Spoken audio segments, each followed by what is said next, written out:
I'm very excited to report that work on the capital project, otherwise known as a bond, is proceeding very nicely.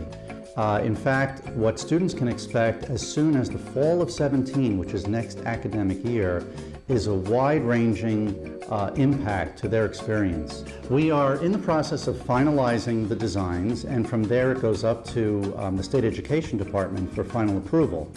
In the State Education Department, there's a period of weeks where they review the project, they look at the drawings, and they make a determination on whether to grant approval. A lot of the work will take place over the summer. It's hoped that we can get a majority of it completed, if not by the end of the summer, into the early part of the fall of next year. So the new turf field with a 6-lane track should be constructed over the summer. There are going to be upgrades to security, lighting, and parking. The art room is going to get refurbished. The ROTC room will get refurbished. The weight room will be moved from its current location over near the gym. Interior, exterior aspects of the school library media center, Soho Television. The school district is very excited that we have had the opportunity, with the support of the Southold community, to enhance the student experience here in our school district.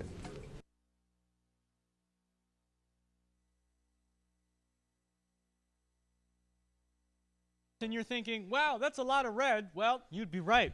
Trump currently has 140 electoral votes to Clinton's 104. I do want to point out we made a mistake earlier when I said that Trump has 38 million votes. He does not. He has 28 million votes to Clinton's 27. So it's actually very close, but you can't see with this electoral map. That's right, we're changing the number to 140, so it accurately reflects the number. I am once again joined by our panel members, Abby, she's the president of robotics here at Southold, and Rebecca, the captain of the Quiz Bowl team. So before we start to talk about some of the local races that are happening, let's take a question from a Greenport resident or student, John Wright. And he says, how will the Trump presidency affect immigration on feelings of segregation? Well, Donald Trump, as many of us know, he started his campaign by calling Mexicans rapists. He wants to build a wall, and he has said that he wants to ban Muslims from immigrating to the country. But Rebecca, what are your thoughts? Do you think Trump is going to have a negative a negative impact on race relations, a positive impact, or no impact whatsoever? I'd say almost definitely a negative impact. He's ridiculously anti-immigrant. I mean, the good thing is that the plans he is suggesting are completely unfeasible. I mean, building a giant wall along, gosh, what is that, 1,000 miles of border, deporting millions of people. I don't think it's going to happen, but still, I think the sentiments he is saying are really going to affect people. And as for other race relations, I mean, I'm sure he's pretty anti-Black Lives Matter. He's suggested death penalty for murder of police officers. So, I mean, I think things are going to get a lot worse. I don't know what else can really be said. Abby, what are your thoughts? How do you think race relations, immigration, and feelings of segregation are going to be under a Trump presidency? I think that either president, whoever gets elected, is definitely, there's going to be a great divide in this country either way, because we have totally pro-Trump and totally pro-Hillary, and we have people in between, but I think that they lean one way definitely or the other. So I think you're going to see a big divide either way. All right, and that's all the questions we've received from the public. So be sure to send your questions and issues that matter most to you to #SohoLive on Instagram and Twitter. So now we want to take a look at some of the local races and also the race for Congress. So according to the Associated Press, Democrats now have about 41 seats in the Senate, and Republicans have 44. It requires a 51 for majority or 50 for the vice president to break the tie. We've called the races for Republicans in North Dakota, South Dakota, Utah, Kansas, Oklahoma, Arkansas, Iowa, Indiana, Ohio, Kentucky, Alabama, Georgia, South Carolina, and Florida. And we've called the races for Democrats in Vermont, Connecticut, Maryland, and Illinois, as well as for our own Chuck Schumer here in New York. We're also going to look at the House of Representatives. The House of Representatives are coming in tonight. There was almost no chance that the Democrats are going to retake it from the Republicans. And judging by how close the presidential race is, it's probably still no chance. Democrats currently have 197 seats, and Republicans have won 142. The Democrats are down approximately 35 seats in the House of Representatives, and it does not look like that they will gain in those seats. In our local election here in the 1st District, Lee Zeldin versus Anna Thron-Hulst, here at Soho TV, we have officially called the race for Lee Zeldin. Lee Zeldin has won re-election in the 1st Congressional District with 58% of the votes to Anna Thron-Hulst's 41% of the vote, with 45% reporting. Congratulations, Lee Zeldin, for your election for another 2 years, for your term for another 2 years as a congressman for this district. And for the governorship, there have been quite a few governorships up this year. The ones that have been called: West Virginia, Jim Justice has won in West Virginia. He's a Democrat, which is very surprising considering that West Virginia has not voted Democrat in recent presidential elections in quite a few years. Delaware has gone to Democrat John Carney. North Dakota and Utah have gone to the Republican. Missouri is leaning Republican. New Hampshire is leaning Republican. Vermont, this is interesting, is leading Republican. And North Carolina is leading Democrat. And now for the ballot measures. There's quite a few important ballot measures on the ballot this year, including marijuana. So we're going to look at the marijuana ballots first. In Arkansas, the medical marijuana amendment to allow medical use of marijuana grown and dispensed at facilities licensed by an independent commission is 50.93% for it. So that looks like that might pass. In Arizona, medical marijuana, 53% no, 46% yes. And it looks like 60% of people in Arizona have approved raising the state minimum wage. Nothing in from California yet because it is only 7 at night on the West Coast. Colorado, 80% of Coloradans have voted no to create a single-payer healthcare system in Colorado. 55% have voted yes to raise the minimum wage. 65% have voted yes to allow doctors to provide terminally ill patients with medication the patients can take to bring about death. In Florida, medical marijuana bill to allow medical use of marijuana has passed officially with 71% of the vote. In Louisiana, this is tax exemption in marijuana. 52% of residents of Massachusetts have voted yes to legalize marijuana for recreational use. We have not officially called that, but it looks like that could be winning. In Maine, 52% are currently voting yes for recreational marijuana, and we again have not called that, but it looks like that is in the lead. 64% of people in Missouri have voted yes to require photo ID for voting. 60% of North Dakotans have voted yes to allow medical use of marijuana. In Nebraska, 50.2% have voted to repeal the death penalty, while 49.7% have voted to retain it. That's a very close one. We will keep you posted on that. In Oklahoma, the death penalty has been approved.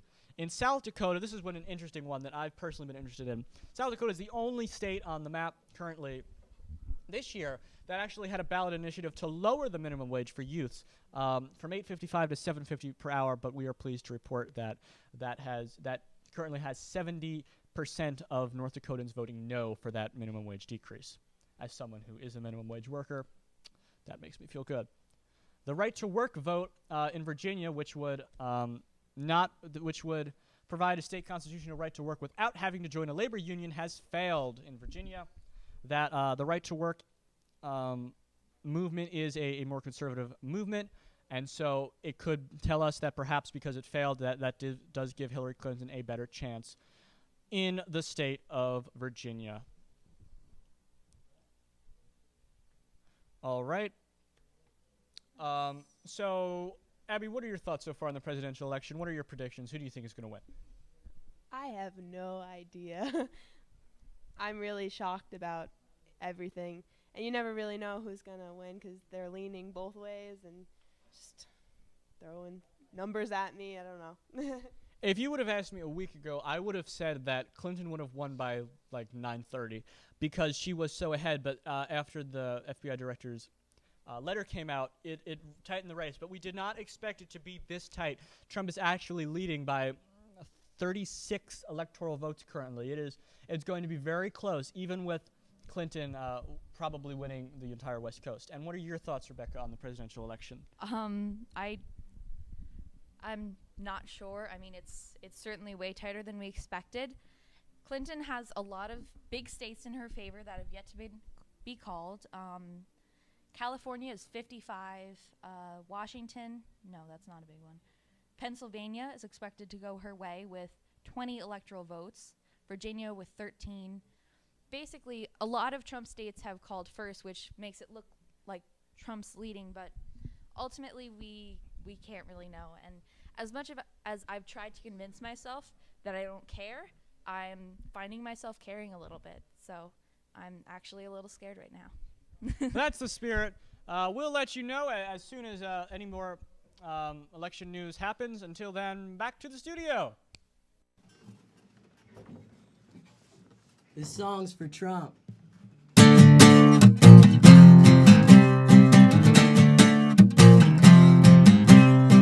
Don't spit, throw fits, give yourself away. It's all okay. It's all okay.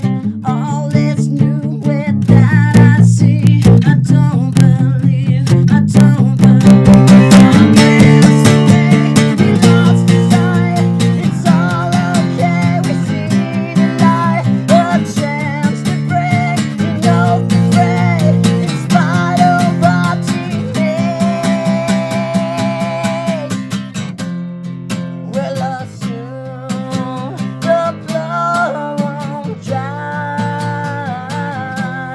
We'll perspire the love inside. With the tears that we do hide, give us all the strength.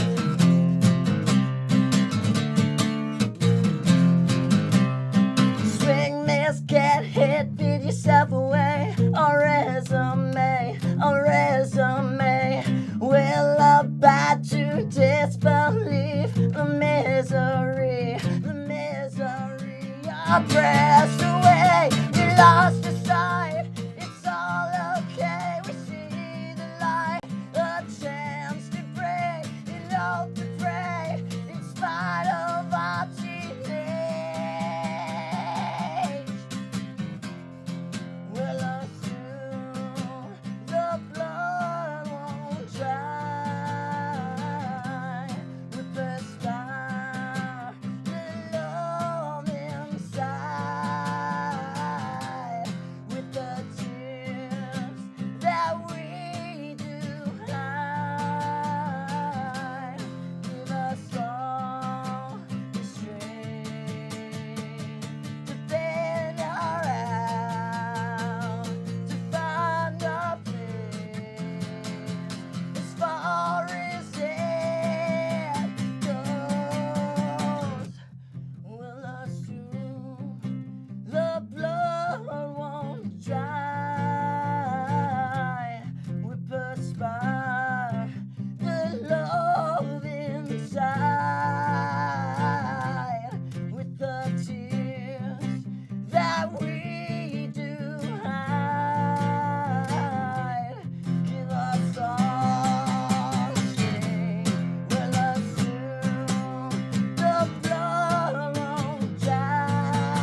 This next one's also donated to Trump. It's called A While Later.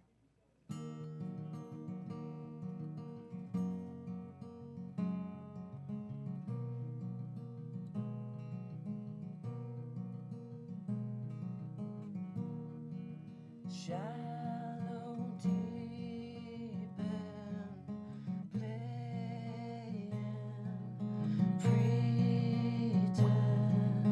circumstantial,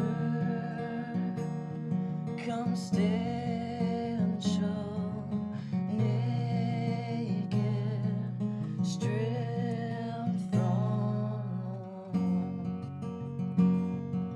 sunshine, not somewhere far away. Sunshine, not somewhere far away, but somewhere close, and much more to come,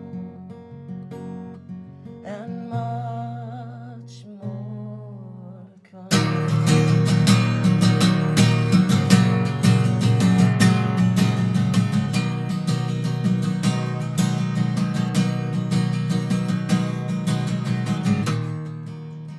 Hanging from branches, leaves drop, crunching on the soft spacious living somewhere, screaming to lose my mind. Sunshine, not somewhere far away. Sunshine, not somewhere far away, but somewhere close, and much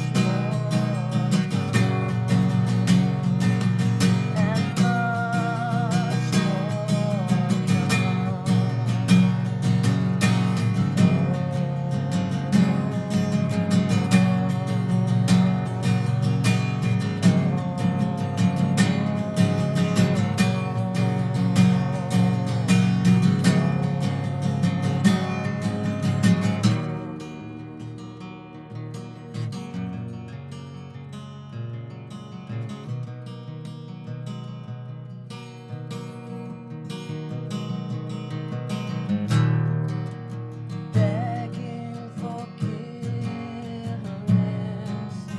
earn back. Some things are meant to be. Sunshine, not somewhere far away. Sunshine, not somewhere far away, but somewhere close, and much more to come, and much more to come, and much more to come.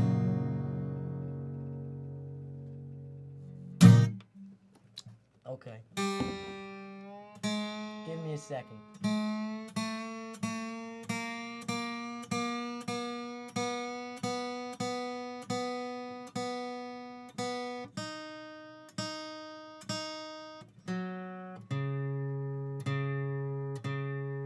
Just making sure everything's good. If you want to blow with me for a second.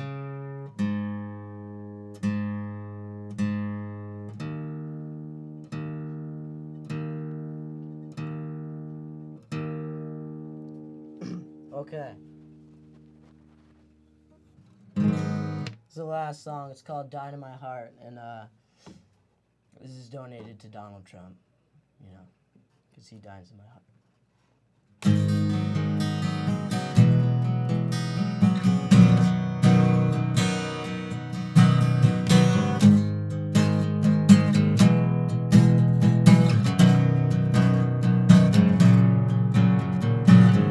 Time is what we have in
off the ground, round and round.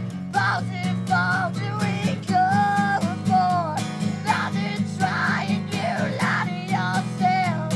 Every time that I tell myself I'm ready to go, but then ready for another blow. You say it's alright, I know, and you want me to show that I'm afraid.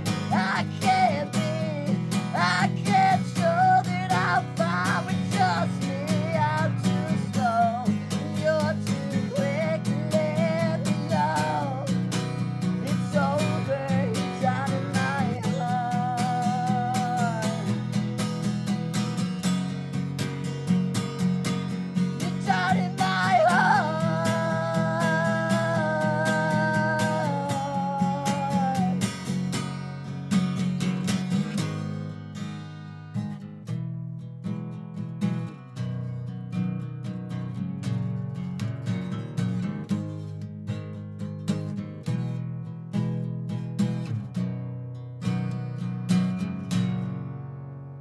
You're down in my heart.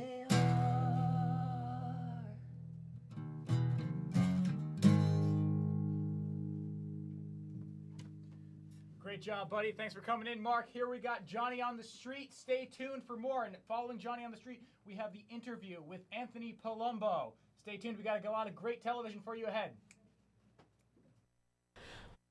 I'm John Gensler. I'm here at the Peconic polling station. There's not a lot of people here, but we're in luck, 'cause I secured an interview with the most influential, greatest man in Peconic. I'm John Gensler. I'm here with Mr. David Okula. When did you vote today? I voted this morning, 10 o'clock over here in Peconic. Oh, that's nice. What's it like in Peconic? It's very nice. It was actually the most crowded it ever was. There was about 8 people there. And it's the old rec center. Wow. What did you have for breakfast today? Today I had a bowl of cereal. Oh, that's nice. What's your most important political issue you thought of when you voted? Well, my biggest concerns, I guess, would be the economy, homeland security. That's about it, I guess. Sounds good. Thank you very much for the interview. Still here in Peconic at the police station. It's getting pretty dark soon. Still not a lot of people here.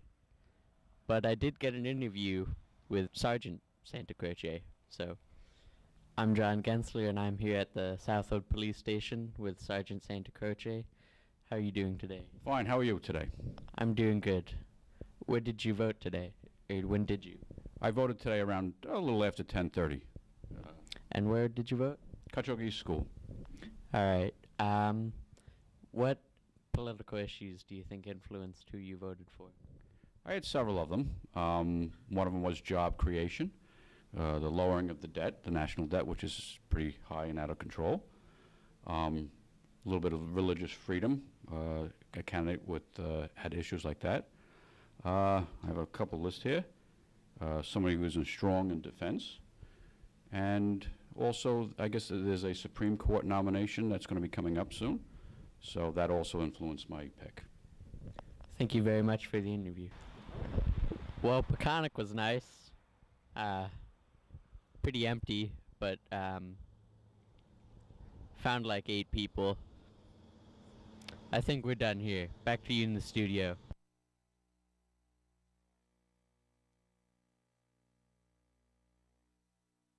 Hi, this is SOO TV, Gage Bennett. It's Tony Palumbo calling. I'm good, how are you? I'm well. Yes. And this is Assemblyman Palumbo speaking, correct? Yes, sir. Oh, good. Alright, so we just wanted to talk to you a little bit about some of what you're campaigning for this year. So to start, Sure. yeah, could we start with talking about some of your main points in your campaign? Well, absolutely. Well, we've gotten actually a lot done. And you folks are with Southold High School, of course, where my my son is a student there. So relative to Southold, we're able to accomplish some real good things in the few years I've been in the Assembly. One of them is a first-time homebuyer exemption for folks who are income eligible. They save about $4,000 at closing. That was the first bill that I carried. They save from the Peconic preservation tax. It's a 2% tax that you pay when you buy a home. And for those folks who are, as I said, income eligible, and if it's their first home, then they can realize this savings. So that was, as I said, my first bill was a very exciting thing to get that through. And I'm sorry. Oh no, I didn't say anything. Oh, I'm sorry. I'm on a cell phone. I apologize. Oh, it's okay. But yes, but after that, I've had 3 years in there now completely, and we were able to increase our funding in the Environmental Protection Fund by $300 million. Certainly relative to schools and school aid, we reinstated something called the gap elimination adjustment, which was over $2 billion that was ultimately taken from our school districts because the economy didn't produce as much revenue as expected. But as of this year, we were able to fully restore that funding, which of course is very helpful to the homeowners in New York State. And I guess lastly, relative to schools, we have been fighting to try and fix the problems with the Common Core curriculum. And we certainly have some more work to do, but that's basically my accomplishments. And what I'm hoping to do, if I'm lucky enough to be reelected, is to get through those remaining issues, particularly with Common Core, because it's still got some real problems. Okay. What do you think has been the highlight of your political career? I would say getting elected. I was never in office before, and I just decided to initially run. I was a prosecutor. I was a lawyer for many years, and I was tired of kind of sitting on the sidelines, and it was really great to have gotten elected and be able to accomplish as much as I've accomplished in a short period of time. All right. Has politics always been what you've been focused on, or were you doing other things before? Yeah, well, I was an attorney for about 16 years before I ran. I was a Suffolk County prosecutor, and I had gone through the ranks, was in a major crime bureau, which handles serious violent felonies, rapes, robberies, homicides. I was in a narcotics bureau, and then I was a supervisor for my last 2 years in the office, and then I was a lawyer in private practice. And actually, coupling that with the question you just asked me before, some real accomplishments that I'd be remiss not to mention is what we've been doing regarding the heroin epidemic. We were able to increase that funding by another $24 million this year, which is a good start, but we certainly have a lot more to do. We've reduced the amount of time for observation after someone overdoses from 48 to 27, or we increased it rather. And prescriptions for opiate pills can no longer be for 30 days. The maximum a doctor can give you is for 7 days. Someone would get a tooth pulled and they get a 30-day supply of oxycodone or another very highly addictive and strong narcotic, which certainly wasn't necessary. So that's kind of combining those two questions, but that's a really important accomplishment to me. We've got more work to do in that regard, but we really came a long way in this last session. So that was something that is near and dear to my heart because of what I did before politics. I guess I got tired of yelling at the television and threw my hat in the ring, and here I am. Okay. Now, what do you think is the biggest problem that's facing us today? Well, specific to our district, I'll ask you that. I mean, we've got so many issues on the federal level, as you've seen from this really wild and amazing presidential election, which we're going to find out the results to obviously very shortly. But I think relative to our district, it's about taxes, about making Long Island affordable for people your age to stay right where you are, where you grew up. That's our biggest crisis, I think, in New York. We need to be more business friendly. We need to stop with all the excessive regulations that we put on business so that we can prosper and actually make an honest living and create jobs, and in turn that creates that increases the tax base and helps us from basically every major angle that is necessary to live on Long Island. Okay. Do you have any specific ideas as to how to address this issue, or?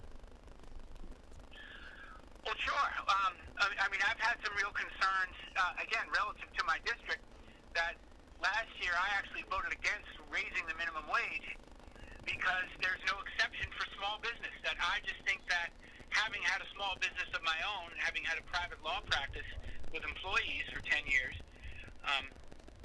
that those costs of payroll, when you go from $9, you increase that by 66% to $15 over the next few years. You also have the workman's comp insurance, you have payroll taxes. So to hire someone, and I know this is probably not something that young fellows like you want to hear, but when you think this through, they're not going to hire high school students in the summertime because that costs the employer about $22 an hour to hire someone. You're talking close to $31,000, $32,000 a year, which still is not a quote-unquote living wage, but something like that I think is a real profit killer for business, and it's going to create some real problems in the future. So again, if I'm lucky enough to get up there and do this next year for another 2 years, we're going to have to really deal with an exception for small businesses and carve that out, because the small business that is going to increase their payroll costs by 66%, that are the folks who are making $80,000, $90,000 a year owning their small business, say for example an HVAC company or the local plumbers, they can't hire an employee now and pay them an additional $20,000, $30,000 a year. And they just won't be able to survive because that additional cost cuts directly into their profits. So that's one of the bigger things that's relevant to our immediate agenda, that that minimum wage is going to be counterintuitive, I think, and counterproductive to increasing jobs. I hope I'm wrong, but my particular opinion is that that's not a good thing for small businesses particularly. Some big businesses can handle that, and large cities like New York City, everyone's probably making close to $15 or a lot more anyway. It's just the small businesses in the suburb that frighten me. Okay, now let's talk about the current presidential election. Obviously, it's been a very polarizing election. What is your stance on our two candidates?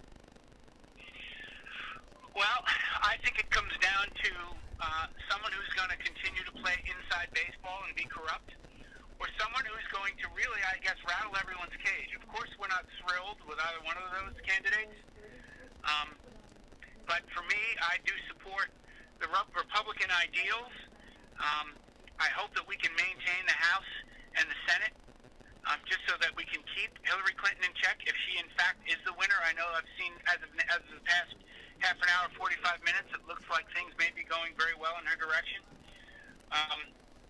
But from a personal standpoint, I just think we need to really, and I know that Donald Trump uses the drain the swamp comment, but it's pretty accurate, where you've got people who have been creating not-for-profits, which clearly are not not-for-profit, and funneling jobs to their friends, and it's just the corruption makes us sick. And that's really, I guess, the last comment I would make about even in New York, that as a prosecutor, I went up there, and it's just, they just keep getting indicted, and they keep getting charged, that there's so many people who are in public service for the wrong reasons.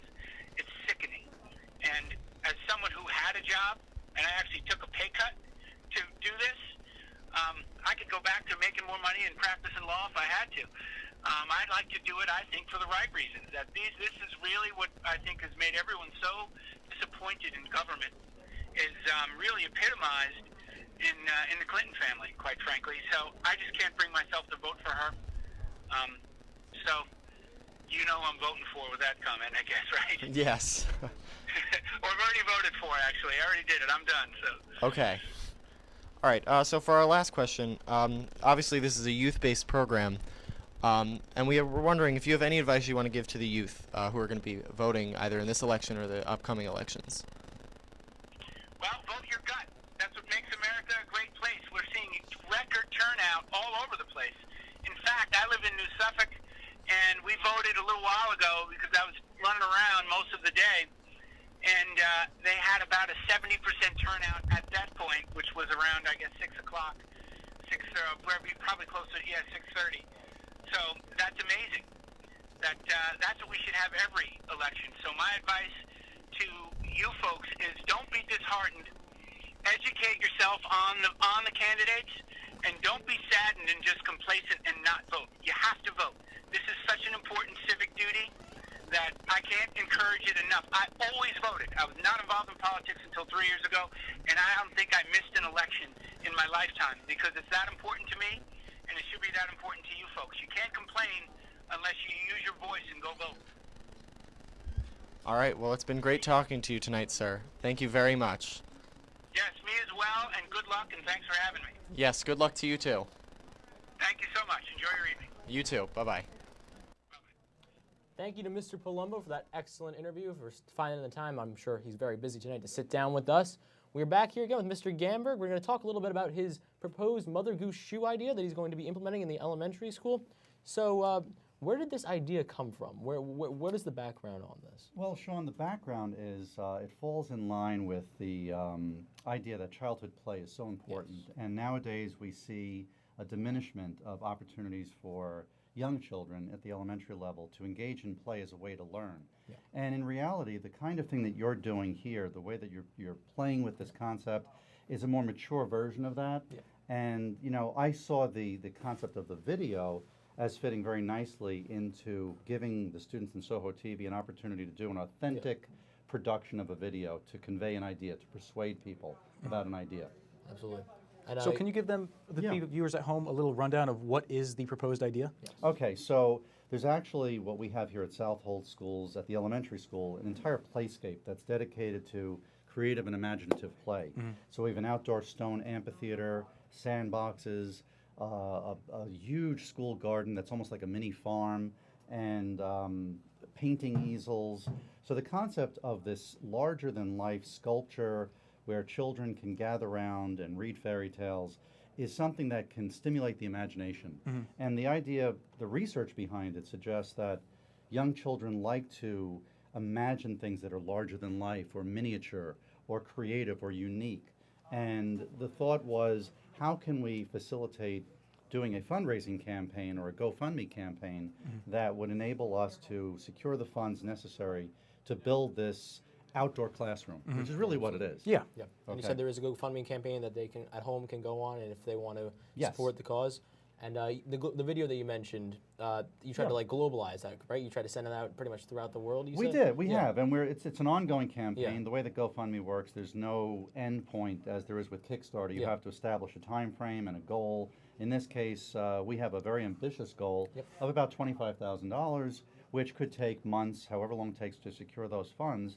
And you know, the idea of a classroom, if you think of a standard classroom in the year 2016, you're looking at about $400,000 to build 4 walls and all the required infrastructure of a room. So to invest monies to help build an outdoor learning space, we think is actually cost effective. Yeah.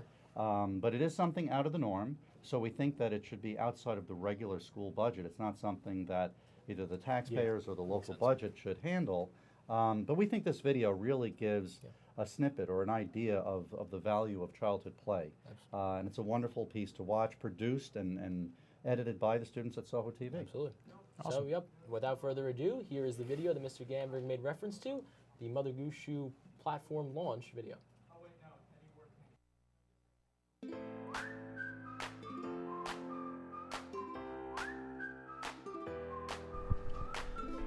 Hi, I'm David Gamberg, Superintendent of Southold Schools. Welcome to our school's magical playscape. Located on the North Fork of Long Island, our school is small, but we have great pride in our students. Our philosophy is to develop the whole student, to create citizens who are excited about learning and who understand that education is so much more than a test grade or a statistic. To that end, we believe that play is an essential element of the educational process. In these days, when public schools are under attack, recess, music, art, and high school electives often give way to a manic race to increase standardized test scores. Here in Southold, we believe play is at the heart of creativity, and only through fostering our children's imagination will they truly become lifelong learners. All right, so what's your favorite part of the day? Usually recess. Recess. It's really fun to play on all the things that we have. It's my favorite part of the day. Understanding that play is at the heart of inquiry and imagination, we have worked to create an environment that allows students a myriad of ways to thoughtfully engage in creative activities. We have a thriving garden that is tended by students and whose harvest is used for our school lunches. We've built an amphitheater where our children perform for one another. We have a life-size chess set, painting easels, basketball hoops, and swings. Yet our vision goes further. To instill the love of reading and a connection to the great children's classics of the past, we have plans to build an 18-foot Mother Goose shoe where classes can read, tell stories, and let their imaginations run wild. It's the stuff that dreams are made of. How do you guys feel about getting the Mother Goose shoe? I think it would be good for the school. Would be very good. Yeah, I think kids might like it. Yeah, I really do. I think it will be fun for the little kids and fun for everyone to just play in it and have fun. I'm here with Mrs. O'Neill, the elementary school principal. Students learn best by playing and engaging in physical activity. The Mother Goose Shoe will provide a vehicle for them to act out their stories or plays, a place to gather with their teacher for a read aloud, and to use their imagination. The possibilities really are endless. At Southold Elementary, we strive to provide our students many opportunities to learn and grow, and the Mother Goose Shoe will be a welcome addition to our already amazing playscape. A company in New Jersey has agreed to build the boot, and the only thing stopping its full realization is the cost. Hence, we are appealing to you to please donate whatever you can to make this dream a reality. Generations of children will benefit from this venture. More importantly, your contribution will be a sign that you too believe in the importance of play and agree that what our schools need are more playscapes and less standardized tests. It is our hope that this vision will be a spark to set in motion a radical reorientation of values.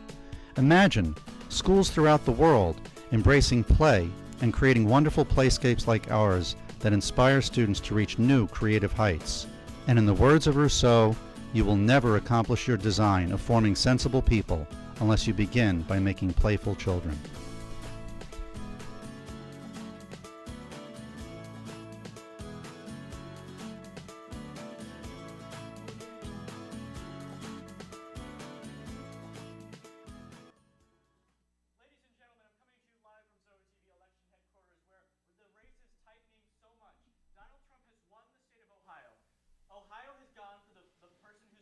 President practically every time in the last 40 years.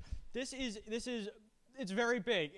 The person who wins Ohio is generally the next president of the United States. Clinton has picked up a couple states. She's picked up New Mexico, Colorado, and Virginia. Trump has picked up Missouri and, of course, Ohio. He now has 168, putting him just 102 electoral votes shy of becoming the next president of the United States. And we have even bigger news.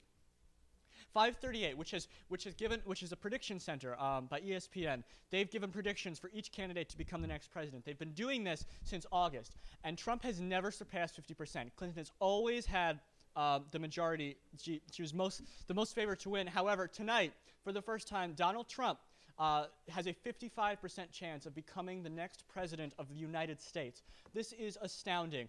Donald Trump, who started as an outsider, who came down the stairs in his New York City hotel, who had to pay actors to come to his opening rally, is now favored to become the next president of the United States. He's won Montana, Wyoming, North Dakota, South Dakota, Nebraska, Kansas, Oklahoma, Texas, Louisiana, Arkansas, Missouri, Indiana, Ohio, West Virginia, Kentucky, Tennessee, Alabama, Mississippi, South Carolina, and he's leading in Florida, Georgia, North Carolina, New Hampshire, Michigan, Wisconsin, Idaho, Utah, Arizona, and now Nevada, a state that was favored to go for Clinton. This is unprecedented, and it means that tomorrow we could wake up with the president-elect being Donald Trump. However, the markets are responding very quickly to this. The Dow Jones Industrial Index has dropped 700 points in response to this news. This is extremely rocky. The Mexican peso fell 10% with Donald Trump leading now. It's going. This is in Asia. The Nikkei was down more than 2%. The S&P 500 ended today's session higher, up 8. But that was because it closed as markets speculated that Clinton was in the lead. At this time, it is 131 for Clinton, 168 for Trump. Donald Trump is now favored to become the next president, but we are not making that call yet. Please stay tuned to Soho TV. We will let you know and keep you updated. We're going to have a panel discussion in just a few minutes with the full panel. We're going to talk about what this means for the United States and what this means for you at home. In the meantime, here's Ethan Sisson and Mando Man Sam with first-time voters.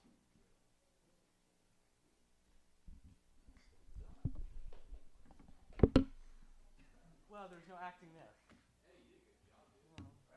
No, I was simply emulating my own inner feelings. That's all.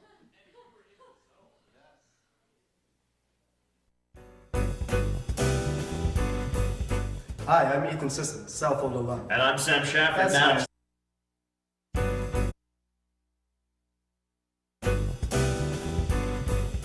Hi, I'm Ethan Sisson, Southhold alum. And I'm Sam Shafford. That's Now, nice. Happy Election Day. Today, we'll be answering the questions you didn't know you wanted to hear. we are broadcasting live from Hippie College. Now let's get started knocking on some doors. Here you go. Hello, Rainey. Hello. We were just curious. In the event that Mr. Trump does become president, what country do you plan on moving to? Top of my list would probably be Canada. British Columbia. Hey. Hello. So, Donald Trump once said that global warming is a hoax perpetrated by the Chinese. Now that's clearly ridiculous. Who do you think perpetrated the hoax? Illuminati. I mean, like, that's what I've been raised on, you know. As a Southerner, that's usually who we blame our issues on. That and the Yanks. Probably China. No? Very possibly. China? I'm sorry, the hoax that Donald Trump is talking about? Yeah, which country made up global warming? Oh, wow. I don't think that a country made it up. I feel like it's actually a thing. That's a little bit of a stretch. I mean, it's pretty cold out today. Hello, Mel. Come on, open the door. Get off my wall. What do you think Hillary was really doing in Cedar Rapids? Chilling, probably. I'm just chilling in Cedar Rapids. Chilling in Cedar Rapids. Do you think she was telling the truth? Probably. Maybe. We don't know. Check the emails. What's up, bro? How you doing, Francis? So, you mind if I ask you a political question? No. So what do you think were really in Hillary's emails? I don't know. I bet she was trying to buy primates as pets. So, can I ask you a political question? Sure. Who are you supporting for president? Who I was supporting was Bernie Sanders. Who I am voting for is Hillary Clinton. Those are both good choices, but Matthew, wouldn't you say that orange is the new black? I don't understand where you're going.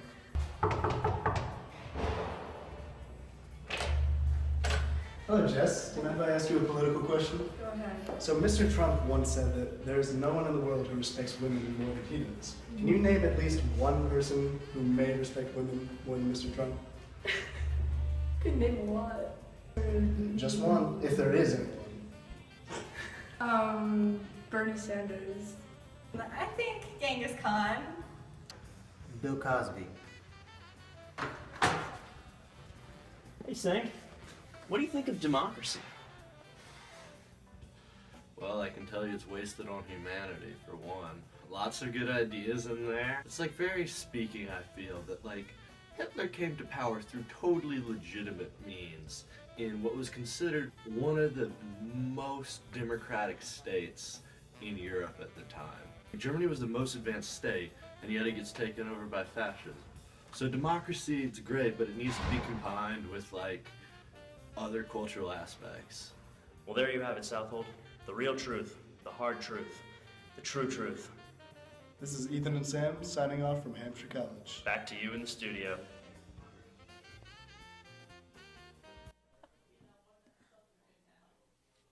You and I were both going down in this.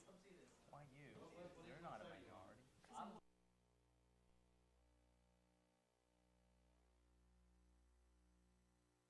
Hi, Winter here from University of Tampa.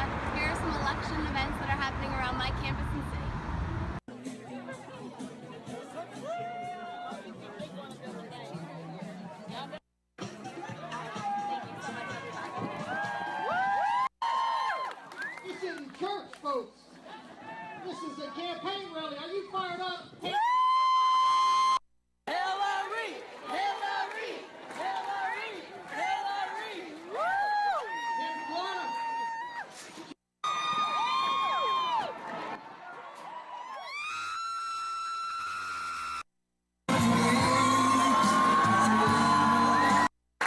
a second criminal investigation into Hillary Clinton's pay-for-play corruption at the State Department. You see what's happening there. Arizona. Just happened to see her play. The Attorney General's play. Oh, there's the Attorney General. Oh, what an unbelievable... He was going to play... We interrupt this program to bring you breaking news. Donald J. Trump has just won the state of Florida. Once again, Donald Trump has just won the Florida, putting him at, I guess that's 190. I can't really read the handwriting. 197. That's 197. To be clear, a candidate needs 270 to win the presidency. He's just won Florida. Must-win states for Clinton now if she hopes to become the next president. She has to win Pennsylvania. She has to win Michigan, and she has to win Wisconsin. She's down in North Carolina, and she's down in Michigan, and she's down in Wisconsin. It's not looking good for the Clinton campaign. I honestly never thought that this would happen, and this is very, very surprising, folks. And so I was just told, ramble on for 10 minutes. So I'm not going to do that. I'm going to invite some people who are standing next to me to come partake in this. Here, come here. Let's talk. Let's talk. All right. So what's your name? Josh. Josh. All right. Josh, what are your thoughts on this election? Did you think that that Trump would be doing as well as he is so far? Yes. You did? Yeah. Why? Because he's just Trump, and his hair is amazing. I'm sorry? His hair is amazing. His hair is amazing. All right, I'm going to hand you this. I'll take this one. All right. Okay. So, we do have a couple questions from the viewers that we want to ask. First, from Annika Mignon, what effect will the next president have on the Supreme Court justice? Now, as we mentioned before, the president is the person who nominates the justice for the Supreme Court. And when Anthony Scalia died, President Obama nominated Merrick Garland to be the next Supreme Court justice. The current leadership in the Republican Congress has not given him they've not given him a hearing or met with him. And so a win for the Trump presidency would also guarantee a win for the Congress, which would mean that, Trump would basically get to pick the next Supreme Court justice, and perhaps even more than that, because the current Supreme Court justices are very old or ready to retire, and that means the next president could have an enormous amount of power for shaping the political image of the Supreme Court for decades and decades to come. Cara Vaccarello asked, how do you think Trump would actually react if he lost? Great question. Well, at this point, if I'm Kellyanne Conway or Donald Trump, I'm feeling pretty good because the polls did not predict this. No one predicted that he would have 197 be this close. It's very close, ladies and gentlemen. So right now he's feeling really good. But if Clinton manages to win every other state, she wins Minnesota and Wisconsin and Michigan and Pennsylvania and North Carolina, and she wins the West Coast, she could still win. And so if I were the Trump campaign, well, what do you think about that, Josh? How would Trump react if he loses tonight? Do you think he would accept the outcome, or do you think he would not accept the outcome? I would think he wouldn't accept it because what he says about like the immigrants and stuff, he thinks that Hillary will bring ISIS back into ISIS become like bigger and bigger and bigger, and the United States would just fall. And okay, so Josh says that Trump would not accept it, and that under Hillary Clinton, ISIS would become bigger and bigger, and eventually the United States would fall. Would anyone like to respond to that? No. All right. Moving down the line, Sebastian from who knows where with, I don't know his last name, asks, what do you think are the pros and cons of a Trump presidency? Well, what do you think? I got no clue. I got no clue. No clue. Pros and cons. Well, you support Donald Trump for president, is that correct? Yes. What do you like about Donald Trump, specifically his policies? Not comparing to Hillary Clinton, but just him as a person. Why do you think that he should be the next president? Because he wants to restore order, and he wants to rebuild our armies and like lower taxes and make America great again. I see. Make America great again. Now, officially for the panel, we're supposed to have 3 people, someone to balance this out. No one apparently. Yes, come here, Rebecca. Great. Rebecca, would you like to respond to the fact that Josh thinks that Donald Trump is the better candidate for president because he will restore order and make America great again? Take a wild guess as to what my answer is to that is. I mean, I absolutely disagree with you. 538 has not called Florida yet, so I'm still holding out hope, but I can't help but be scared for a Trump presidency. As much as I'm trying not to be, what does that mean? As much as I'm trying not to be, Here we go. I'm very scared. Hey everybody! How you doing? For those of you just tuning in, it's been a long day ahead of us, behind us, and ahead of us. Yes, of course, we are moving towards a winner. It looks like it is the 11 o'clock hour. We will see in the next half hour, in the next hour or so, if we get a declared winner, whether it be Donald Trump or Hillary Clinton. It's looking good for the Trump campaign, but we're not ready to call anything just yet. Looking scary for the Clinton campaign. It is looking scary for the Clinton, for Team Hillary. With us right now, we welcome our good friend, Matt DeSimone, Dessa, as people affectionately call him. How you doing, Dessa? Doing all right, Let's get started with some questions, Bob. Why don't we? Great, awesome. All right, first question from Dan McGonigal. Says, how does it feel to be on a live broadcast, which has nearly 800 total views? Well, that's a lie, because we have over 1,000 We are total well views. over 1,000. My sources are actually telling me that we have over 1,400 views.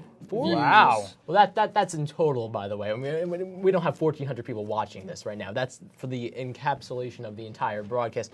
We've been consistently hovering around 80 or 90, but still, I mean, you talk about taking... Beggars can't be choosers. Exactly. Yeah, but you talk about, we had what? Like we said before, 900 was our previous high for the whole week? Yeah. I mean, 900 people in a week, and in the last 4 hours, we have gotten 1,400 people watching the show. I mean, it's an amazing feat for something that has come so far in 2 years. It's something to be proud of, definitely. Let's get some more meat to gnaw on the next question. Okay. Here we go, from Rebecca Dickerson.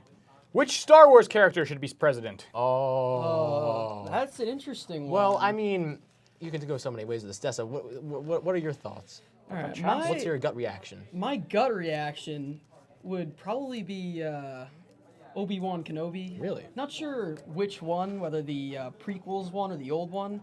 I mean, the old one, you're looking at like Bernie Sanders' age, and like you don't want him, kind of, falling Croaking off. in office. Yeah, I understand. But he's very old and wise. Obviously, Yoda, very good choice. Very old and wise. Once again. I feel like those speeches wouldn't be very riveting, though. Imagine Yoda going up there like, "Great again, make America," and I don't know, it doesn't flow off the tongue as well. No, it doesn't. Obi-Wan kind of had that big mess up with the whole like Padawan Anakin thing. Yeah, that's true. The whole Padawan you don't want his became vice president like turning against him. That'd be kind of weird. Starting the Third World War or something. Yeah. Which effectively Darth Vader did. Not World War, Universe War. Galaxy War. I don't know. Galaxy War. Yeah, I mean, the next thing you know, the vice president is executing, Executive Order 66, and it just all goes downhill from there. Exactly. All right, can we get back to politics here? Next question. How close do you think this election will turn out? Well, as we're seeing, it's very close. I mean, it's close. Very close, but close. It's looking like we're moving towards a Trump. I mean, according to my sources at the Associated Press, it looks like it's about 55-45 right now in favor of Donald Trump becoming the next president of the United States. That's true. So, I mean, it's too close to call at this point, but if you had to pick someone that it's, a little closer to going towards, it's probably Donald Trump at this point. All right, Dessa, can you explain again to the viewers at home what happens if neither candidate reaches that 270 mark? That would require the McMillan. Well, that would require which I don't know. Is that going to happen? McMillan taking Utah. Most likely, it could very well happen that both candidates get 269 each. That's true also. Yeah. That could very well happen, but the most likely scenario is Evan McMillan takes Utah, knocks Trump back down, and he does not reach 270. Although it probably won't happen because right now in Utah it stands at Trump with about 51%, McMillan with about 21%. Clinton with about 20%, and then the third-party candidates, hovering around. Not including McMillan, are kind of taking the rest there. So it looks like McMillan's going to finish second over Clinton in Utah, but it doesn't look like he's going to be able to pull out 6 electoral votes there. Yeah. So the only way that's going to go to the House of Representatives is if it's going to finish 269. And that would involve probably one of the congressional districts in Maine, correct? Yes. That would require one. Were those both taken by Clinton? Do we know? I don't think that has been confirmed yet. I am not 100% sure. All I know is I was talking to Eddie before, our chief political correspondent. Nate Silver's 538, one of the websites that are chief in political reporting, especially around this time of year, they are giving Trump a 45% chance of winning the presidency. Consistently throughout the election, Nate Silvers and his team has had Donald Trump very far down on the ladder. I mean, as of 2 weeks ago, it was an 80% chance he was going to lose. So it's trending. The Trump train is picking up steam. Choo-choo aboard the Trump train. It's looking like. Well, I mean, hey, he was down there for a while, and one Mike Carver kept telling us that it wasn't over until it was over, and look at us now. Yeah. I mean, 3 weeks ago, you looked at that race, it was probably 70-30 or so, but Mike Carver kept telling us it's not over, and he was right, and he was absolutely right. Yeah, he was absolutely right. Shout out to Mr. Carver if you're watching at home.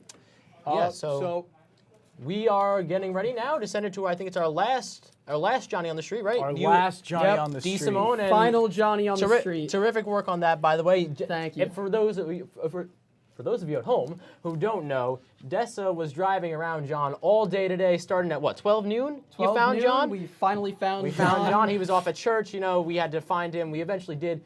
They were out all day filming, going around the streets of Southfield, and we thank them immensely. D. Simone isn't even in Soho TV, and he took the time out of his election day to sit down with us right now to go around all day with John. And so we send it one last Johnny on the street.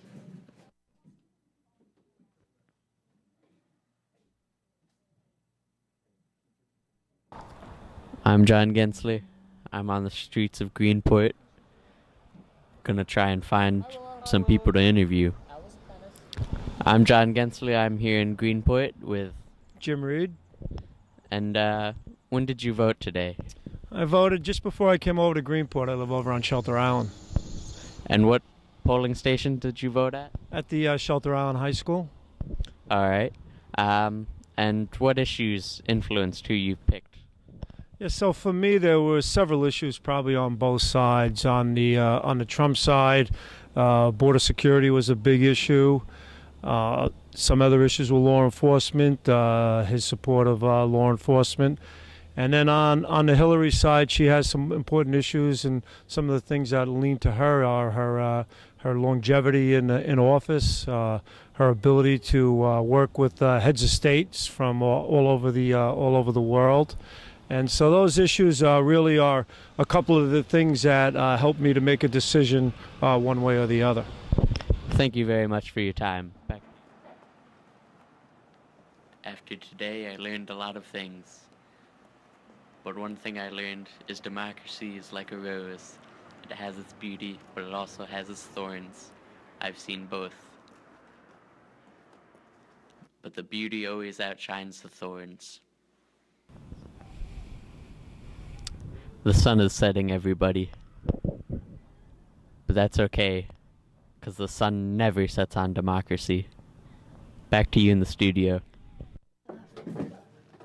All right, we're back. Thank you again, John and D. Simone, for putting that together. We're back here with the president of Student Council, Willow Wilsensky. Willow, thank you. Willow just came from the tennis dinner, so she's, probably out of breath running around for us. Thank you for stopping by. My bike here. Oh, of course. Yeah, of course. Struggle. So what similarities do you, and differences, do you see between your race for president against one John Gensler and Joey Sapp, and America's race for president, Hillary Clinton v. Donald Trump?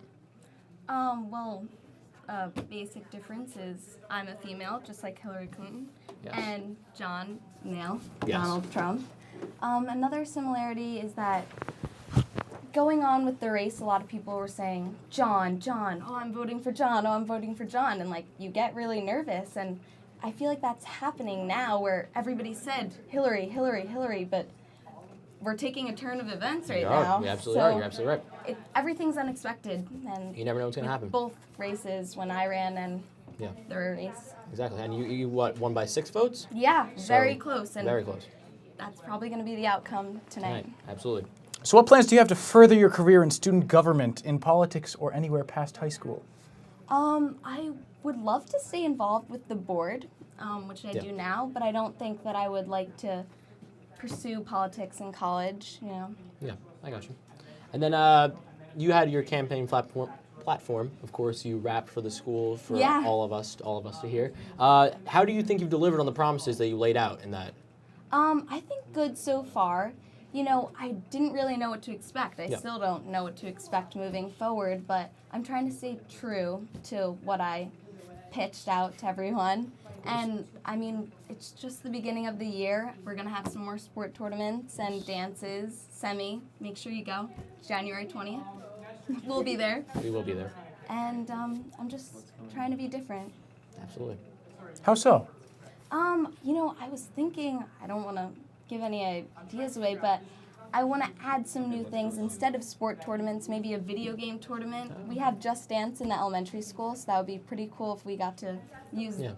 How about that hallway dance? Any promises? You know on the what? We just have to persuade Galati. You know, maybe. Mr. Galati. Yeah. Oh, excuse me, but maybe we could get some help with a petition or something. We'll see. Absolutely. And go to Connor. Who has helped you most in your time as student council president? Well, I think we all know this answer. Daisy. I mean. By speech? Yes. Well. Okay. Well, Daisy can't really make a rap. I do the rapping and I write the rap, but if it was a speech, maybe she would have helped me, but it wasn't. So. Anyone else? Anyone? Anyone? No one? Daisy's my only friend, so she's really the only No one. one? Okay. Maybe you guys, maybe just a little bit. Took a while thinking that, you know, but it's kind of offensive, but whatever, we're fine. Yeah. Do you have any raps prepared for us tonight? You know, I'm still tweaking a few things, but Okay. depending on the outcome, you might hear some We might hear beats some- being dropped. Excellent. Excellent. All right. Thank you for joining us. Do we have? Okay, yeah. I guess we will head it over to Eddie and his political correspondent team on the latest update with the election. Ladies and gentlemen, this is crazy. Donald Trump has now won Idaho, Montana, Wyoming, North Dakota, South Dakota, Nebraska. He's leading in Georgia, North Carolina, New Hampshire, Michigan, Wisconsin. Hillary Clinton has won California, Oregon, and Hawaii, making it 197 to 201. At first glance, this looks very close, except not really. She is on the path to lose North Carolina. If she loses North Carolina, someone who knows math did the mathematics and figured out that if she loses North Carolina, which she is on track to do, she has to win Wisconsin, Michigan, and New Hampshire. And even if she wins those three states, she's only going to eke out a 271 victory. You need 270 win. That is nearly losing, except here's the problem. She is losing. She is behind in the polls in New Hampshire, Michigan, and in Wisconsin. In New Hampshire, it's In New Hampshire, it's 48 to 46, Trump. In Michigan, it's 48 to 46, Trump. And Wisconsin, it's 48 to 46, Trump. Trump is winning in all three of these states. If he wins just one of them, Donald Trump will be the next president of the United States.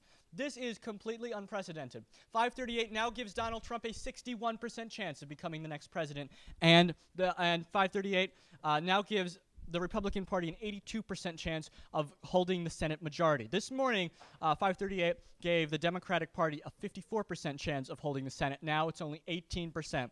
This election could not have gone worse for the Democrats so far. Their only hope is that Hillary Clinton can eke out some sort of a win.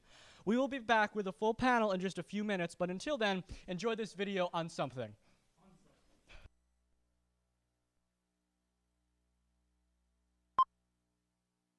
These guys, we have conservatism,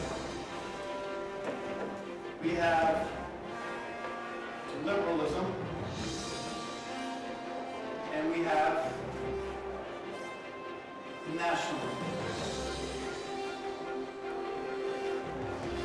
Okay, who can define conservatism for me? Yes. Excellent.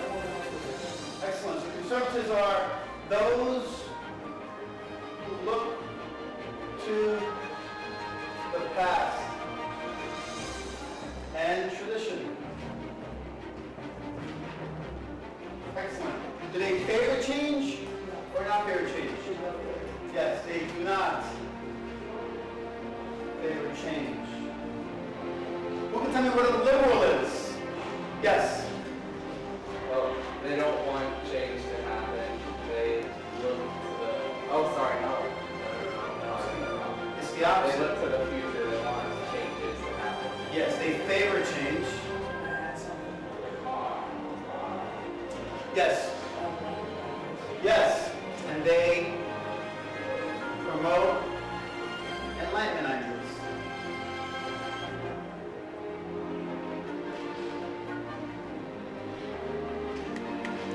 Or simply new freedoms and liberties.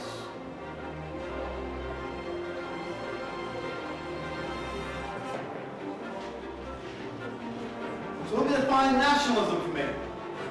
Yes? Yeah, I'm changing the color here. Nationalism is those or simply pride and devotion to one's country. And country is defined by nationality. So the two ideologies that come out of industrialism in the 1800s is conservatism, which really is not in favor of change, and those who look to the past as far as tradition is concerned. Then we have liberals who favor change, and they promoted enlightenment ideas, new freedoms and new types of liberties. So what do you think, guys, most Americans actually side with? Are most Americans conservative or most Americans liberal? Why do you say liberal?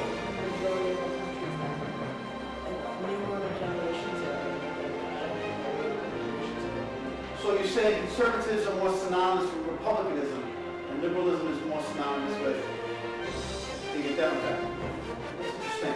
Anybody else?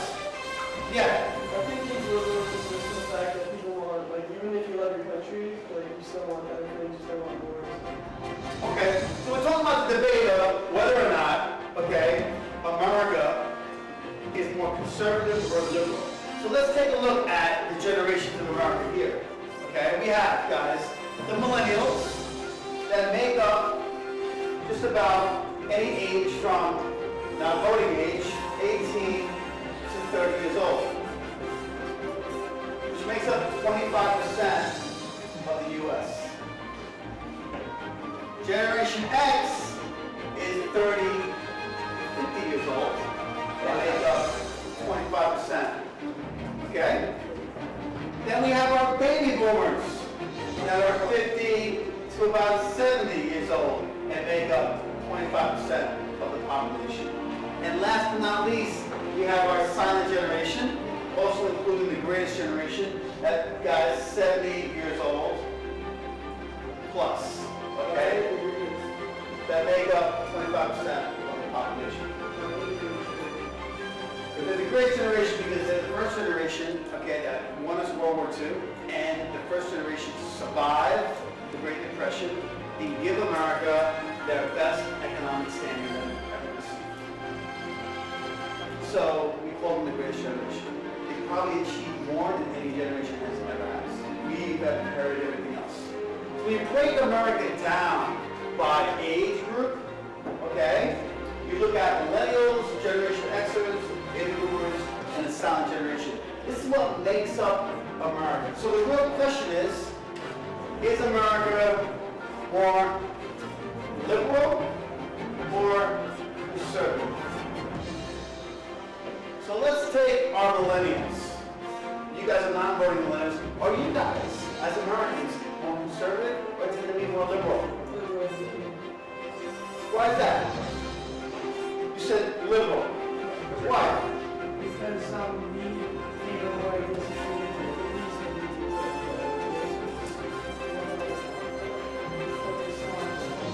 most millennials aren't voting. They aren't voting.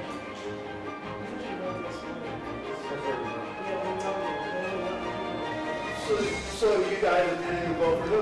Clinton and Trump? So guys, liberals tend to favor more Clinton, correct? And conservatives tend to favor more Trump. But the real question is, who is going to vote tomorrow for the election? Is it going to be millennials, Generation Xers, baby boomers, or the silent generation? Okay? So really, like, opinions, yes. A lot of older people voting for him. You think older people are going to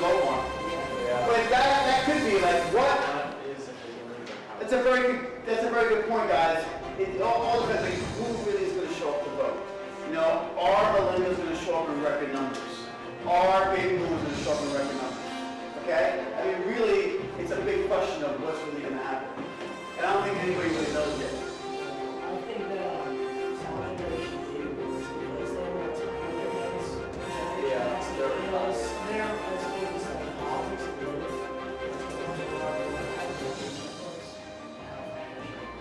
so if you look at the age group and who votes, would you say the older you are, the more conservative you are, therefore who's going to win the election according to you? Oh. So that'll be a Trump election. I think it's going to be the other way. Why?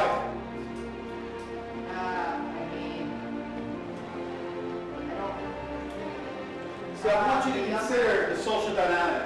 I mean, there's a lot of ways to really look at a social dynamic of America. We can look at gender, okay, which we can say is 50-50. We can look at race, okay, we can look at age group. But I think really the generational gap is the best way to look at America. It really explains America from a certain interest group, okay?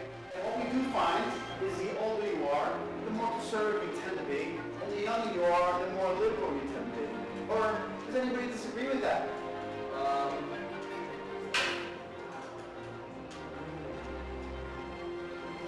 Well, let's look at other factors that you might want to consider in the election. Okay? Wait, I have a question. Yeah. What is, when do we find out who won? Oh, you're going to find out, maybe tomorrow night. Wait, I have something. Millennials. Around midnight. Or, guys, some people say... What do you think of when you think of Washington State? You think of Seattle, home of hippies and, you know, marijuana. Except, get this, Washington State is now leading for Trump.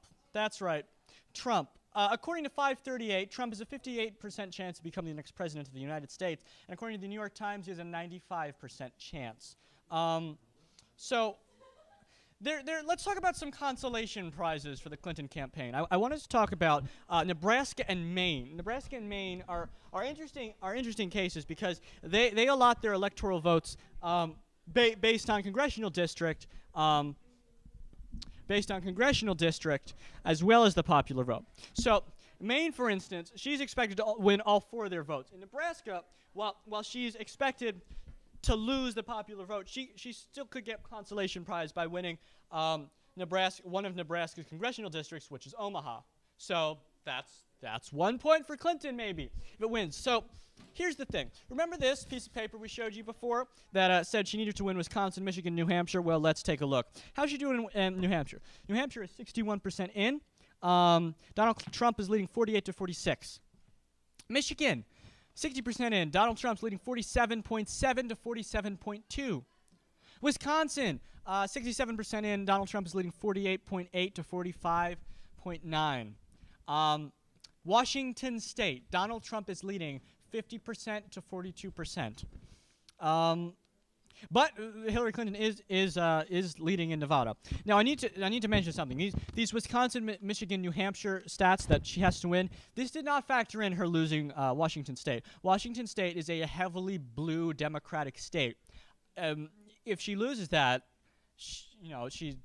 that's it. The chances of her becoming president are now becoming increasingly unlikely, which is crazy to think because just hours ago, she was favored to become the next president of the United States, and it was almost impossible and extremely unlikely that Donald Trump would. Now, this is amazing. Donald Trump has repeatedly proven the media wrong. He showed that he could do what no one else could do when he was running the Republican primary. And I want to know, Rob, what are your thoughts on this? Are you surprised, or is this what you expected? Well, this is simply unprecedented. I don't think anyone, Republican or Democrat, saw this coming. I think everyone thought this was going to be a clean sweep for Hillary Clinton. And it's now becoming increasingly obvious that this Hillary Clinton email scandal a week or 2 weeks prior is now increasingly has become a factor in this election, which is bizarre. Right. bizarre is right. Now, Grace, you're a tentative Hillary Clinton supporter. Is that correct? Yeah. Tell me, as a Hillary Clinton supporter, what thoughts are going through your head right now? It's kind of, you know that song that goes, "Is this real life or is just fantasy?" That's just going. Yeah, that's just going in my head right now because I'm completely in disbelief. I didn't think. Right. Sorry to interrupt, but I didn't think it would be a clean sweep for Hillary. I thought there'd be kind of a battle, but I didn't see her losing. I should mention that none of us here at the panel have seen the networks. I have not watched any of the networks. Our information is solely from the Associated Press. At this time, Soho TV is not ready to make a prediction, and because it is so close, it is possible that a prediction may not be made by tomorrow morning, or by tonight. It might be tomorrow morning, and we still might not know who the president is. In 2000, it took 4 weeks for them to figure out who the next president would be. And while for the sake of America, I really hope it doesn't take that long. This is the panel. We'll be back soon with more information when we get it. Until then, back to the studio.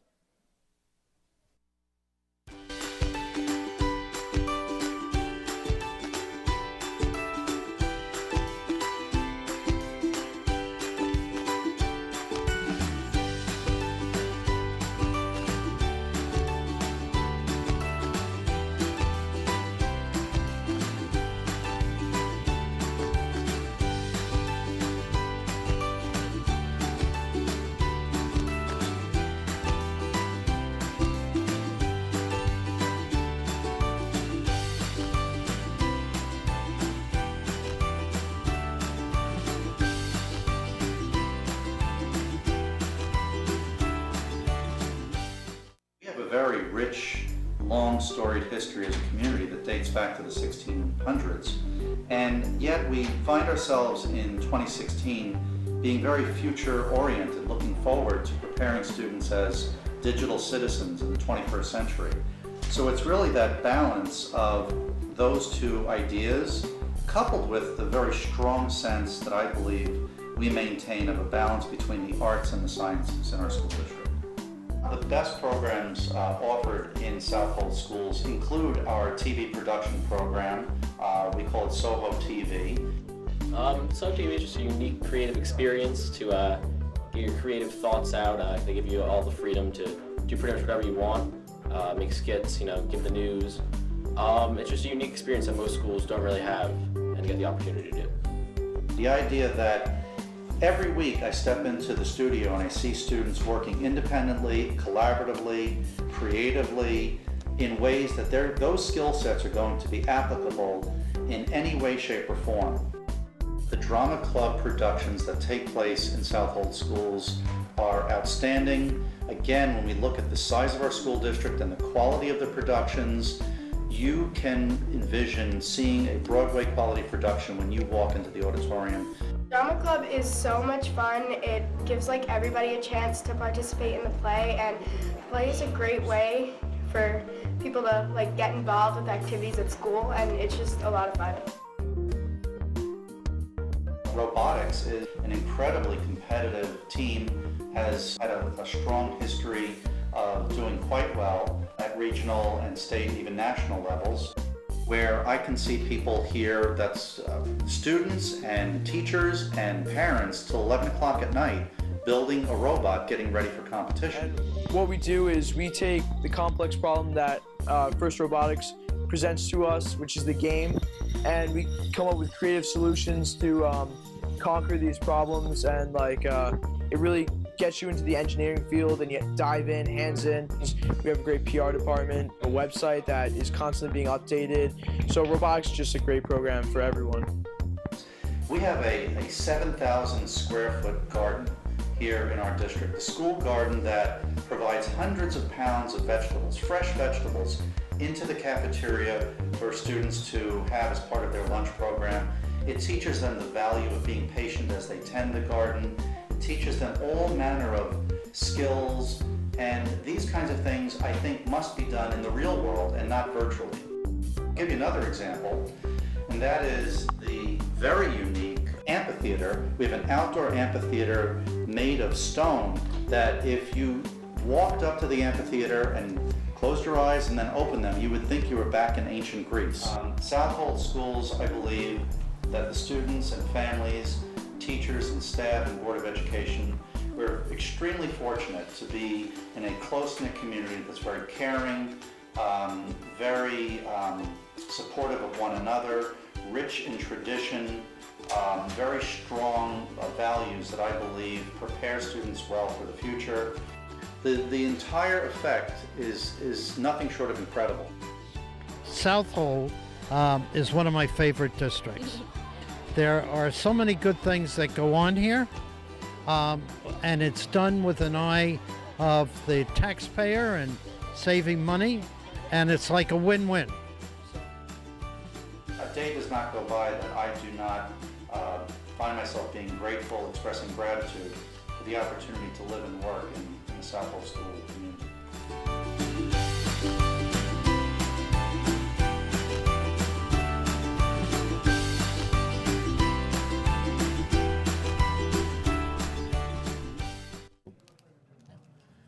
All right, welcome back to the studio, me and Connor. So we are going to 11:45 tonight. We need to get out before the alarm goes off here in the school. So if we get a winner before 11:45, we will cut into whatever we're showing. We will announce the winner live on air before 11:45. We will bring that to you. Yeah, so that's... So pretty much right now, we want to just take a minute to thank all the viewers supporting and everyone that's supported SO TV over the years. Yes. Personally, this was mine and Sean's brainchild that we've been working on for the last week. Yeah. And this is actually our last time anchoring for at least the a while. present. Yeah, We might be so- doing it later in the year, but we are being replaced next Friday.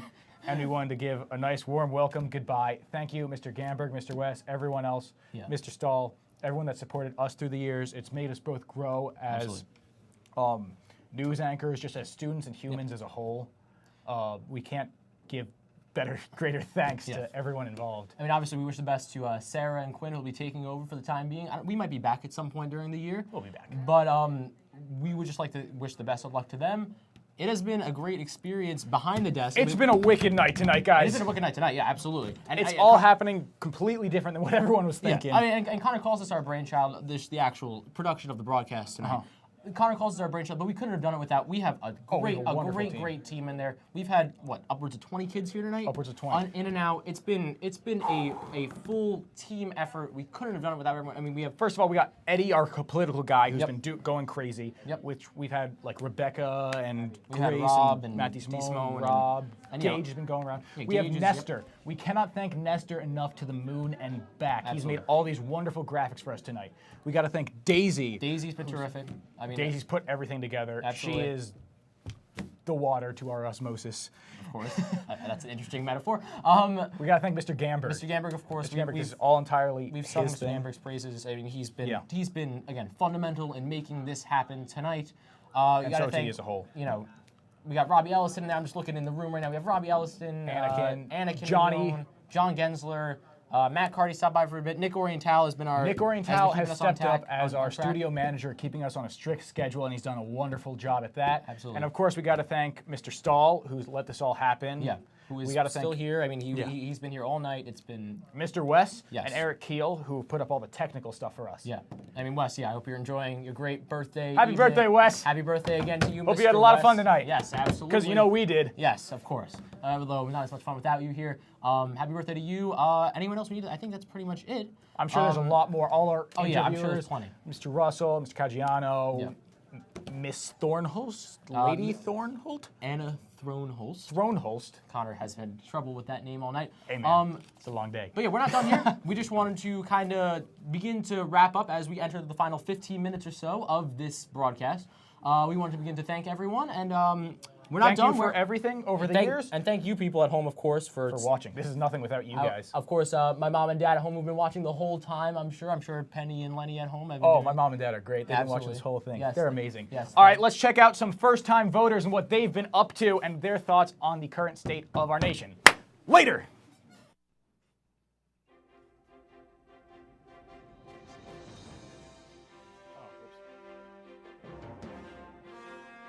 Hi, it's Paige Masana. I'm at Endicott College interviewing students here on what their opinion is of this year's presidential election.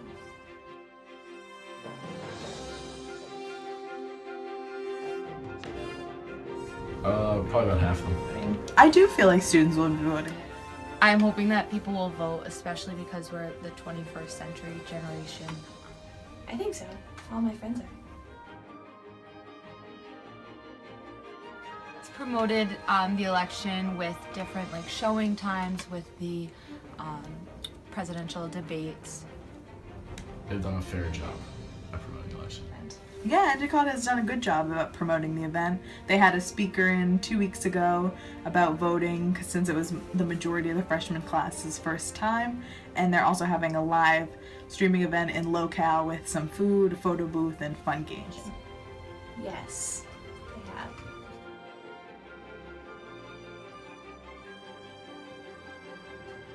Okay, well, personally, I was not a fan of either candidate, so this year was a very tough choice considering it was my first year to vote, but I did go out and vote. No. Yes, I did. I voted this past weekend when I went home. Yes, I voted.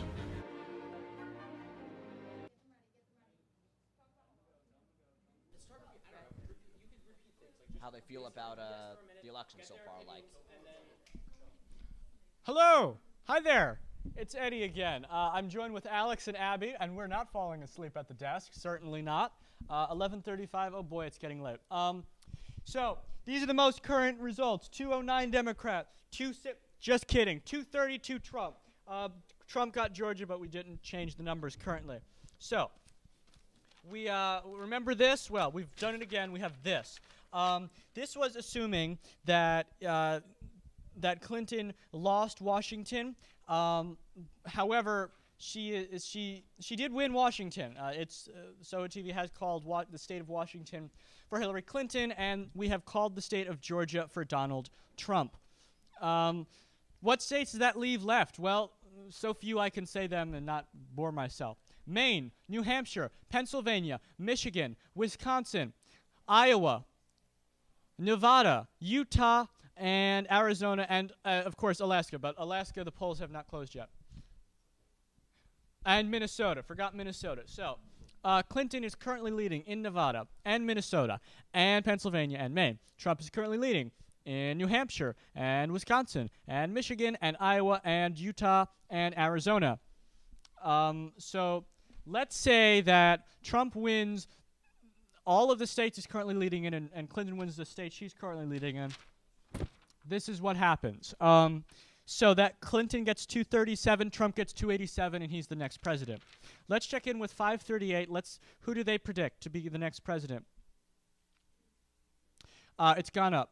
Donald Trump now has a 77% chance of becoming the next president. Clinton, 21, 77.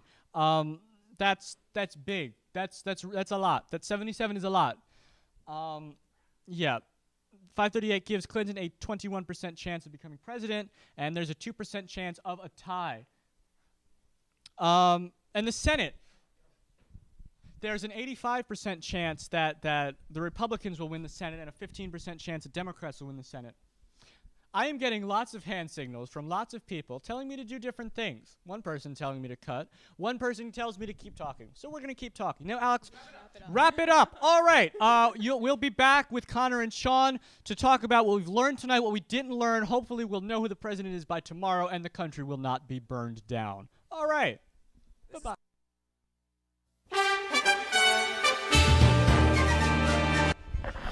All right, so Mr. Santiago, what voter demographics are you looking at having the biggest impact in this year's race? Well, what's interesting is I think no one really knows. This is going to be an interesting turnout. I think one that's very unexpected. If you look at the United States as far as 4 generations, we have our millennials, the youngest. We have our Generation Xers, our baby boomers, and I guess a combination of the silent generation and the greatest generation. So if we look at all those 4 generations, almost 5, they all make up about a quarter of the American demographic. So who's really going to show up? Are the millennials going to show up?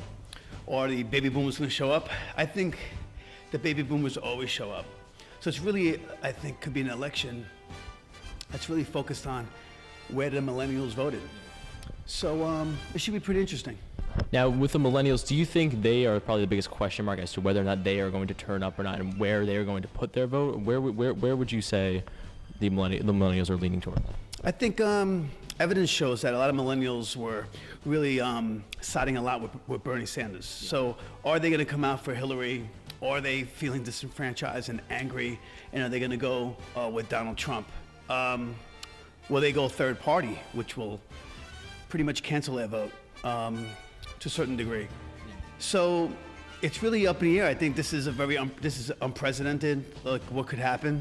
So it should be pretty interesting. So I'm not certain. It's all speculation. All right, thank you so much for your time.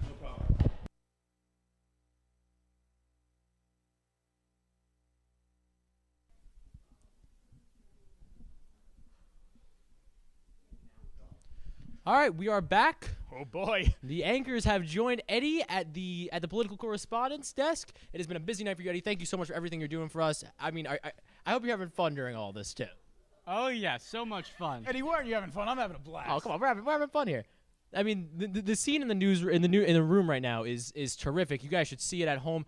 We have the entirety of the cast out watching us as we bring it down the home stretch. We are now 5 minutes away from when we have to go off the air. Somehow we have done it. We have made it to 11:40. We have 5 minutes to go, and we are still waiting on the next president of the United States. Again, this was a broadcast to determine or to announce the next president of the United States. We're still waiting on a winner. Eddie, do you think this will stretch into tomorrow morning? Correct? Absolutely. Yeah, definitely.